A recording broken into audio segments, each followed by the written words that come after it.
गगनबावडा वेसरडे परिसरातील एका विहिरीत गवा पडल्याचं स्थानिकांच्या निदर्शनाला आलं। विहिरीत पडल्यामुळे त्या गव्याचा मृत्यू झाला होता। घटनेची माहिती मिळताच वन विभागाचे कर्मचारी घटनास्थळी दाखल झाले। मृत गव्याला जेसीबीच्या सहाय्याने विहिरीतून बाहेर काढण्यात आलं। मात्र वन विभागाचे अधिकारी, वैद्यकीय अधिकाऱ्यांनी केवळ फोटो काढून मृत गव्याला दफन केल्याचा आरोप वेसरडेचे सरपंच संतोष गुरव यांनी केलाय। शुक्रवार दिनांक 22/5/2026 रोजी वेसरडे येथे विहिरीमध्ये गवा मृत अवस्थेत आम्हाला दिसून आला। आम्ही तात्काळ वन विभागाला कळवलं।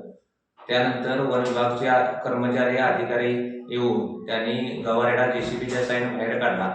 त्यावेळेला पशुवैद्यकीय अधिकारी तिथे उपस्थित होते। त्यांनी फक्त गवारेडासमोर आपले फोटो काढले आणि बिगर पोस्टमार्टम करता किंवा बिगर पंचनामा करता सदर पशुवैद्यकीय अधिकारी आणि वन विभाग यांनी गवारेडाला हाय तसा जेसीबीच्या साहाय्याने जमिनीमध्ये पुरला, तरी याची तात्काळ चौकशी करावी। तर रीतसर पंचनामा करून मृत गव्याचं शवविच्छेदन करून त्याला दफन करण्यात आल्याचं गगनबावडा वनपरिक्षेत्राचे अधिकारी अशोक राऊत यांनी सांगितलं।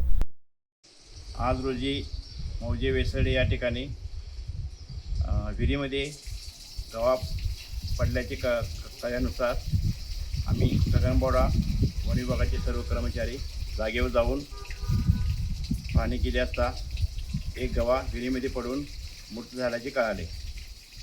सदरचा गवा जेसीबीच्या सहाय्याने बाहेर काढून पशुवैद्यकीय अधिकारी भोसले मॅडम यांनी सदरच्या गव्याचे शवविच्छेदन केले व जागेवरील पंचनामा करून पूर्ण कारवाई केली।